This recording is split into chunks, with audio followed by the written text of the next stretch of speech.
तो hello everyone, this is Aditya और second MBBS student. और आज की इस वीडियो में आज हम डिस्कस करने वाले हैं एंट्रिक फीवर के बारे में। तो एंट्रिक फीवर एक एलएक्यू है अपनी यूनिवर्सिटी एग्जामिनेशन में। तो सबसे पहले आपको एक केस दी जाएगी, उसके बाद आपको उसके सब क्वेश्चंस पूछे जाएंगे। तो केस ऐसी होगी कि like 19 years old male college student present with a history of high graded fever for 10 days and the fever है जो स्टेप लैडर पैटर्न है appearance का। So it is a clinical importance of enteric fever. So the step ladder pattern is a most important feature of this enteric fever। और उसके बाद उसके associated symptoms है जिसमें head, malaise, loss of appetite and abdominal discomfort है। तो सबसे पहले हम इसके इंट्रोडक्शन के बारे में जानेंगे। आज इसके दो पार्ट में मैंने बनाया। इस पार्ट में मैंने इंट्रोडक्शन उसका पैथोजेनिस तक मैंने पढ़ाया और अगली पार्ट में लाइक उसके लैब डायग्नोसिस और ट्रीटमेंट के बारे में। तो सबसे पहले हम डिस्कस करेंगे उसके इंट्रोडक्शन के बारे में। तो इंट्रोडक्शन में उसके साइंटिस्ट है, आपको जस्ट उसके साइंटिस्ट के नाम याद रखने और उसका ईयर अगर आपको याद रहता है तो ठीक है, नहीं तो इट्स ओके। तो साल्मन और स्मिथ उन्होंने डिस्कवर्ड किया साल्मोनेला को, but Eberth and Gaffky who observe first salmonella typhi in 1880 and 1884 respectively. उसके बाद क्लासिफिकेशन, तो इसके बहुत सारे क्लासिफिकेशन है अपूर शास्त्री में, बट इंपॉर्टेंट क्लिनिकल फीचर्स के रिगार्डिंग है। तो लाइक क्लिनिकल फीचर्स मतलब अगर टाइफाइड है तो फिर वो एक क्लासिफिकेशन और नॉन टाइफाइडल वाला है। ओके, तो फिर टाइफोइडल में only human as a reservoir हम लेते हैं और उसके बाद वो कॉज करते हैं अपना एंटेरिक फीवर। और उसमें एग्जांपल है salmonella typhi and paratyphi ABC.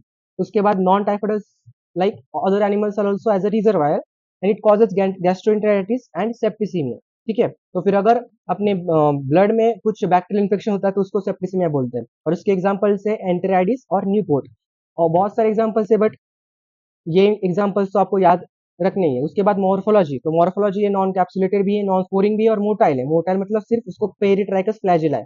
Flagella के भी टाइप होते हैं, इंडोफ्लैजिलम, एक्सोफ्लैजिलम। उसके एक्सोफ्लैजिलम का ये टाइप है। और मैंने अपनी इंस्टाग्राम पे पेज पे कैप्सुलेटेड, स्पोरिंग और मोटाइल के कुछ निमोनिक्स बनाए हैं बैक्टीरिया के all over this systemic microbiology, तो आप वो भी चेकआउट कर सकते हो। उसके बाद एंटीजेनिक स्ट्रक्चर, सबसे पहले आपको एग्जाम में उसका ये वाला स्ट्रक्चर निकालना है जिसमें आपको एच एंटीजन, ओ एंटीजन और वी एंटीजन। तो सबसे पहले हम जानेंगे कि सोमैटिक एंटीजन मतलब ओ एंटीजन क्या होता है। जो कि ये जो आपको ये डॉट में दिख रहा है ना, जो अंदर साइड का, तो वो होता है अपना ओ एंटीजन। वी एंटीजन वो अपना कैप्सुलेटेड मतलब वो वायरल वायरुलेंस एंटीजन होता है और एच एंटीजन अपना फ्लैजिला एंटीजन होता है।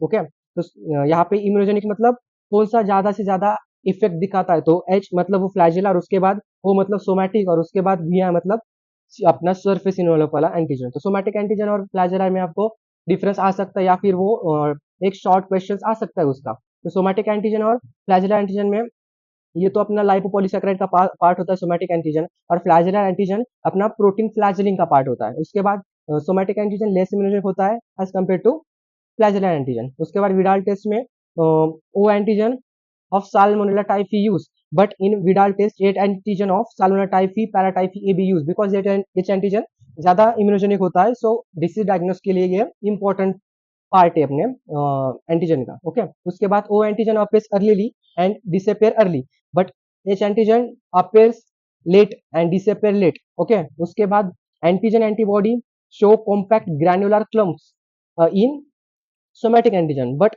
Antigen antibody shows long loose fluffy comes. ये आपको विडाल टेस्ट में बहुत इंपॉर्टेंट है। आगे मैं सेकंड वीडियो में विडाल टेस्ट पढ़ाऊंगा तो आपको ये वर्ड्स आएंगे, तो इसलिए आप ये याद रखना ही है। लाइक अपने सोमैटिक एंटीजन में चौकी क्लम्स होते हैं और अपने जो भी ओ एंटीजन है मतलब फ्लैजिला एंटीजन सॉरी, उसमें आपको फ्लफी क्लम्स मिलते हैं, like large loose and fluffy clumps. Okay, उसके बाद इसका ऑप्टिमम टेम्परेचर 55 डिग्री सेल्सियस और इसका ऑप्टिमम टेम्परेचर 37 डिग्री सेल्सियस है। उसके बाद हम वी एंटीजन के बारे में बात करेंगे जो कि वायरुलेंस एंटीजन है, बट लेस इम्यूनोजेनिक, पूरी इम्यूनोजेनिक है as compared to both antigen. Okay, और ये अपना वैक्सीनेशन में हम यूज करते हैं बिकॉज अपनी इम्यूनिटी इसको रजिस्ट करती है, मतलब इसको यूज करके अपनी एंटीबॉडीज बनाती है। उसके बाद पैथोजेनेसिस इंपॉर्टेंट है इसका। पैथोजेनिस पे लाइक 3 मार्क्स या 4 मार्क्स पे क्वेश्चन आता है एलक्यू में। तो सबसे पहले हम कंटामिनेटेड फूड एंड वाटर को लेंगे जिसमें इन्फेक्टिव डोज होता है 3:10 3 और 10:6 बैसिल है। ओके, उसके बाद वो अपने गट में यानी कि स्मॉल इंटेस्टाइन में रीच हो जाता है। उसके बाद वो अपने इफिसिलियल सेल्स ऑफ इंटेस्टाइनल विला पे अटैक करते हैं यानी कि यम सेल्स पे।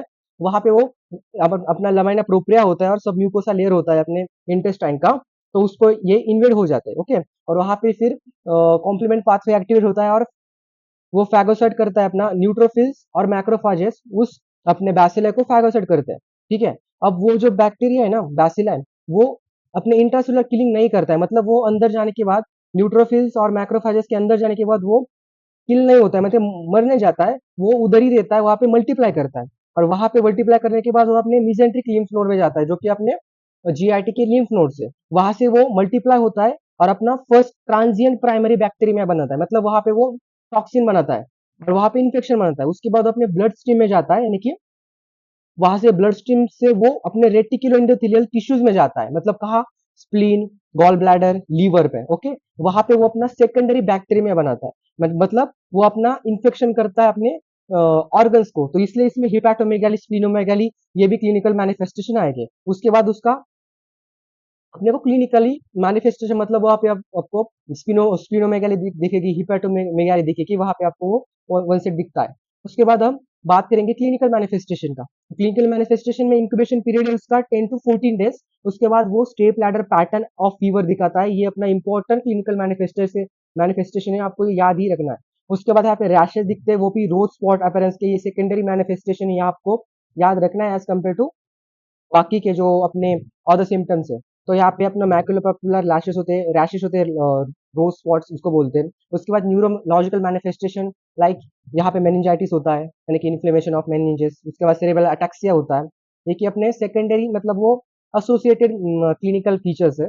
अगर याद रहता है तो ठीक है, लाइक अदर डिसीजेज में भी ये कॉमन है। ओके, उसके बाद लैब डायग्नोसिस है, वो मैं सेकंड लेक्चर में कवर कर दूंगा। तो अगर ये वीडियो अभी तक तो अच्छी लगी हो तो लाइक कर देना, और इसकी मैंने लिंक अपने डिस्क्रिप्शन में रखी है, तो अगर डाउनलोड करना है तो आप वहां से डाउनलोड कर सकते हो। तो थैंक्स फॉर वॉचिंग।